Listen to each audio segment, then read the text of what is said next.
Hello दोस्तों, how are you. कैसे? मैं नवील अहमद आपके सामने आज मैं फिर से एक वीडियो बना रहा हूँ और ये बहुत ही जनरल टॉपिक है, हेनरिक थ्योरी, जो हम लोगों को पता है। एक्चुअली पर्पस ये है कि अगर वीडियो और इस तरह से तो इससे हेल्प मिलता है, रिफ्रेश होता है आपके इंफॉर्मेशन से।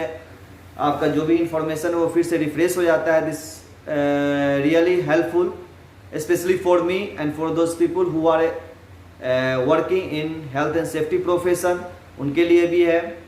बहुत सारे वीडियो हैं, मैं भी एक वीडियो बना रहा हूँ और रियली ये हेल्पफुल होगा आपके लिए। देखिए, ये हेनरिक थ्योरी है जो actually accident causation and investigation से है।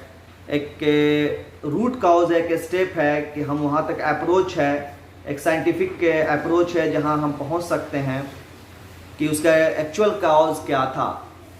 तो ये कहते हैं कि कोई भी एक्सीडेंट बिना नहीं होता, उसका कुछ ना कुछ कारण होता है। हर एक्सीडेंट के पीछे कुछ ना कुछ उसका कारण होता है, या कोई भी कारण। फिर उन्होंने बोलते हैं कि अगर कोई भी एक्सीडेंट जो होता है वो ज़्यादा एक्सीडेंट अनसेफ एक्ट से होता है या फिर कंडीशन से होता है।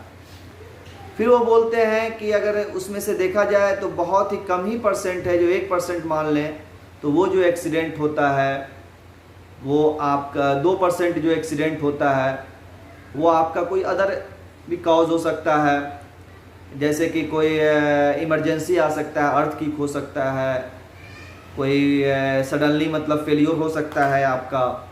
तो इस तरह कोई भी आपका कारण हो सकता है, जो प्राकृतिक आपदा आ सकती है, तो उसमें 2% इन्होंने रखा है।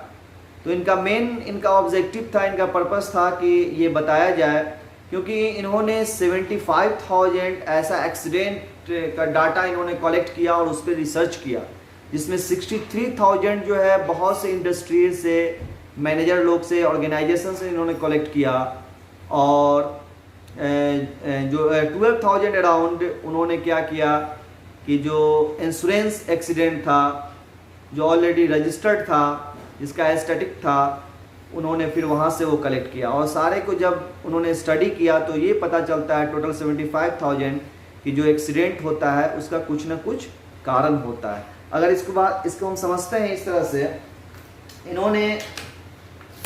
इन्होंने एक पिरामिड भी बना के इन्होंने समझाया। पहला इन्होंने बताया कि जो 88%, पहले 79% अराउंड था कि 79% जो एक्सीडेंट होता है वो 79% अनसेफ एक्ट से होता है। उसके बाद उन्होंने बताया कि 20% जो होता है वो अनसेफ कंडीशन से होता है।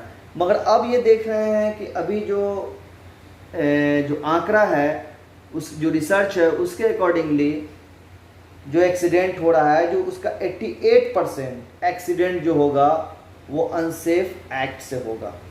88% एक्सीडेंट।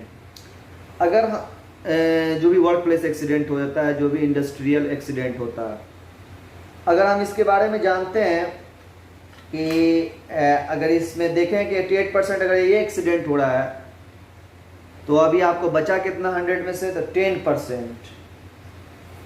सो 10% जो होगा आपको वो अनसेफ कंडीशन से होगा, जो एक्सीडेंट होगा। ये अनसेफ कंडीशन जैसे आपका पुअर हाउस कीपिंग है, ठीक है, प्रॉपर अरेंजमेंट नहीं है, कोई भी समथिंग ऑन द एक्सेस है, वो अनसेफ कंडीशन है। आपका अगर लैडर सही नहीं है, डैमेज लैडर यूज़ कर रहे हैं, डैमेज लैडर है, इसके फोल्डिंग इम्प्रॉपर है, सब अनसेफ कंडीशन है। तो ये आपका अनसेफ कंडीशन का कॉज होगा। अगर आप देखते हैं अगर 2% एक्सीडेंट में अदर एक्सीडेंट कर लें या मिसलेनियस जो एक्सीडेंट है, जो भी कॉज होगा वो 2% में आएगा। तो इससे साबित होता है कि अनसेफ एक्ट जो है ये बहुत बड़ा रोल करता है एक्सीडेंट में।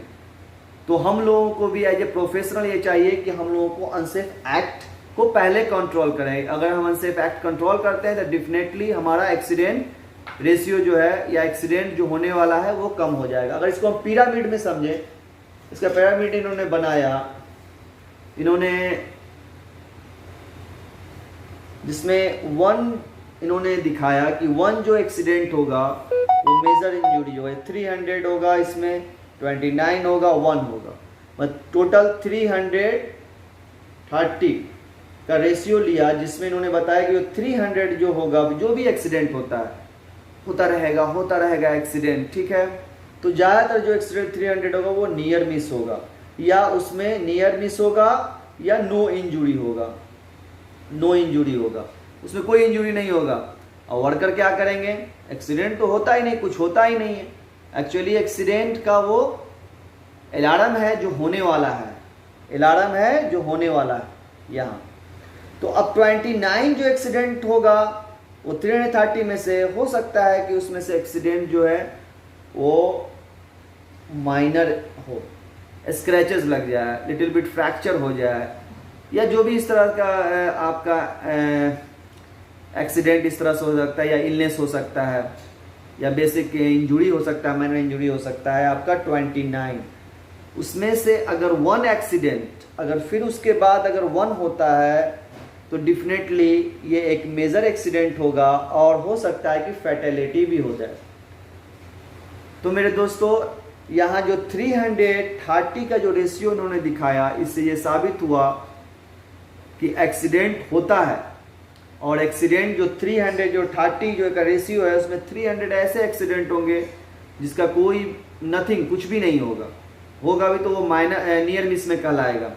मगर जब फिर वो जो एक्सीडेंट होगा 29, वो होगा आपका इंजुरी होगा, माइनर इंजुरी होगा। जो फर्स्ट होगा वो फैटेलिटी, मेजर एक्सीडेंट हो सकता है। तो दोस्तों, this is the really very popular accident investigation theory. ये भी एक बहुत ही पॉपुलर थ्योरी है, हेनरिक थ्योरी। आप हर जगह देख सकते हैं, जो प्रोफेशनल सब लोग जानते हैं। और ये एक्चुअली 1931 में ये एक बुक है, इसमें वहाँ से ये पॉपुलर हुआ। उसके बाद इन्होंने कई रिसर्च किया, उसके बाद हेनरिक डोमिनो थ्योरी आया, हेनरिक के और भी बहुत से एक्शन थ्योरी आया, बहुत सा थ्योरी आया। मगर बेसिक जो इनका जो कॉन्सेप्ट है ये थ्योरी का, कि अनसेफ एक्ट और unsafe condition, this is the main the part and role in any type of the work place accident. कोई भी एक्सीडेंट होता है उसमें सबसे बड़ा पार्ट और रोल होता है। तो हम लोगों को ये चाहिए कि ये जो अप्रोच है, इस अप्रोच के हेल्प से हम कोई भी एक्सीडेंट जब इन्वेस्टिगेशन करने जाते हैं ये थ्योरी अप्लाई कर सकते हैं। और हम लोगों को वर्क प्लेस पे अनसेफ एक्ट रोकना होगा, अनसेफ कंडीशन रोकना होगा। तो ओके दोस्तों, फिर नेक्स्ट वीडियो में, थैंक यू।